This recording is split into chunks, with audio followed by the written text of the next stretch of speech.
దినములన్నిట ఎవ్వరికీ ఎదుట నిలువలేని యెహోషువతో ఈ దినములన్నిట ఎవ్వరికీ ఎదుట నిలువలేని యెహోషువతో వాగ్దానము చేసినావు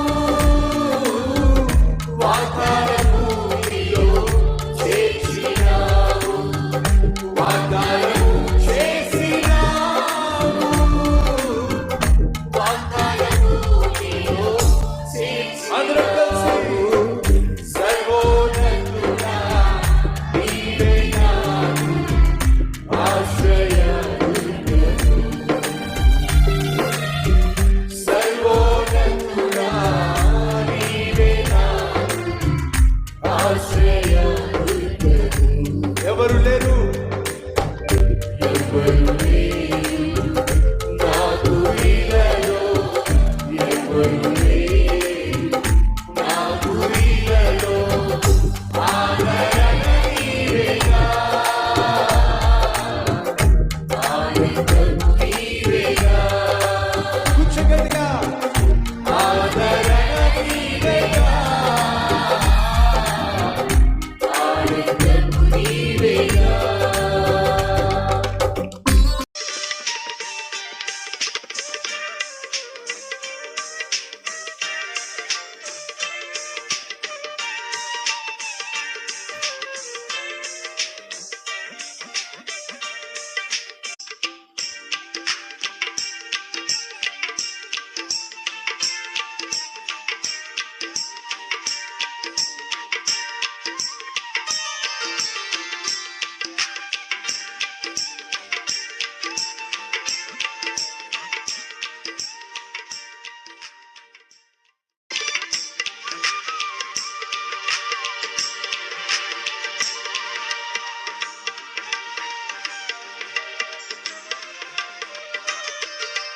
యేసుక్రీస్తు పాపిష్టి మనిషి కోసం ఈ లోకంలో జన్మించాడు, జీవించాడు. తన జీవితాన్ని పాపిష్టి మనిషి కోసం సిలువలో అర్పించాడు. సైతాన్ అనుకున్నాడు, యేసయ్యను చంపేశాం, ఆయన చచ్చిపోయాడు, అయిపోయింది స్టోరీ అనుకున్నాడు. కానీ ఆదివారం వస్తుందనే విషయం మర్చిపోయాడు. శుక్రవారం యేసుక్రీస్తు సిలువలో మరణించాడు, ఆదివారం రానే వచ్చింది, మరణాన్ని గెలిచి తిరిగి లేచాడు, సజీవుడైనటువంటి దేవునిగా ఈ లోకంలో కనిపించాడు. సో మూడవ దినాన యేసుక్రీస్తు మరణాన్ని గెలిచి తిరిగి లేచాడు.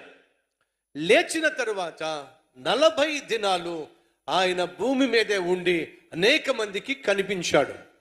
ఈ లోకంలో చాలా మంది ఉన్నారు, కానీ మరణం ఎదుట తల వంచేశారు, తల దించేశారు. మరణాన్ని జయించగలిగిన వాడు, మరణపు ముళ్ళు విరవగలిగిన వాడు, మరణాన్ని కూడా జయించగలిగింది ఒకే ఒక్కడు. చెప్పండి ఎవరో? దేవదేవుడు. ఒక్క దేవుడు మాత్రమే, సర్వ సృష్టి కలిగిన, సర్వశక్తి కలిగిన దేవుడు మాత్రమే మరణాన్ని గెలవగలడు, మరణాన్ని కూడా సమాధి చేయగలడు. యేసుక్రీస్తు దేవదేవుడు గనుక, సర్వశక్తి కలిగిన వాడు గనుక, సర్వ సృష్టికర్త గనుక ఆయన మరణించినప్పుడు మరణం జయించలేకపోయింది. ఎందుకంటే ఆయన మరణాన్ని జయించి తిరిగి లేచాడో. 40 దినాలు భూమి మీద సుమారు 500 మందికి కనిపించాడో. అప్పుడు మీరు అనొచ్చు, దాన్ని ఎలా నమ్ముతామండి మనం? అప్పుడు మనం లేవు కదా, మనం లేనప్పుడు, మనం చూడనప్పుడు ఎలా నమ్ముతాము అని మీరు అనొచ్చు. సరే, మన దేశ స్వాతంత్ర్యం కోసం గాంధీజీ పోరాడినట్టుగా మనం నమ్ముతున్నాం. ఇంతకీ గాంధీని మీరు ఎవరైనా చూసారా? మీరు ఎవరూ చూడలా. మరి గాంధీని మీరు చూడలా. మరి గాంధీజీ మన దేశ స్వాతంత్రం కోసం పోరాడాడు అని మీరు ఎంతమంది నమ్ముతున్నారో చేయి చూపిస్తారా? రైట్, ఆల్మోస్ట్ అందరు నమ్ముతున్నారు. గాంధీని మీరు చూడలా, ఎలా పోరాడాడో మీకు తెలియదు, కానీ మనం నమ్ముతున్నాం. ఎలా నమ్ముతున్నాం? దేన్ని ఆధారం చేసుకుని నమ్ముతున్నాం? లిఖించబడింది, చరిత్రలో వ్రాయబడింది, డాక్యుమెంటెడ్. ఉదాహరణ, మీ నాన్నగారు 10 ఎకరాల స్థలం కొన్నారు. ఆ 10 ఎకరాల స్థలం కొన్నారు కాబట్టి ఈ స్థలం 10 ఎకరాలు మా నాన్న కొన్నాడు అని చెప్పేసి వెళ్ళిపోయి ఆ స్థలం తీసుకుంటానంటే కుదరదు. మీ నాన్న కొన్నప్పుడు నువ్వు ఉన్నావా? లేను. మీ నాన్న కొండ నువ్వు చూసావా? చూడలా. మీ నాన్న కొన్నప్పుడు నువ్వు లేవు, మీ నాన్న కొండ నువ్వు చూడలేదు. ఈ 10 రకాలు నాదని చెప్పంటావేమిటి? అప్పుడు ఏం చేస్తావు? ఇదిగో డాక్యుమెంట్స్. ఏంటిది? లిఖితపూర్వకముగా ఈ స్థలాన్ని కొనుగోలు చేసినట్టుగా లిఖించబడింది డాక్యుమెంట్. ఈ డాక్యుమెంట్ ఏం చేస్తుంది? మనం కళ్ళతో చూడకపోయినా నిజమో అని నిరూపిస్తుంది. యేసుక్రీస్తు జన్మించాడో నిజం, జీవించాడు నిజం, పాపిష్టి మనిషి కోసం సిలువలో మరణించాడు నిజం, ఆయన సమాధి చేయబడ్డాడు నిజం, సమాధిని గెలిచి తిరిగి లేచాడు నిజం, 40 రోజులు సుమారు 500 మందికి కనిపించాడు నిజం, భూమిని విడిచిపెట్టి పరలోకానికి వెళ్ళాడు నిజం. కానీ ఎలా తెలుస్తుంది? లిఖించబడింది, డాక్యుమెంటెడ్.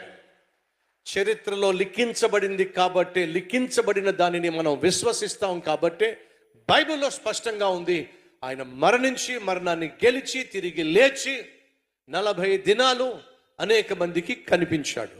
ఆయన పరలోకానికి వెళుతూ వెళుతూ ఒక మాట చెప్పాడు. ఆ మాటే మనం చదివాం.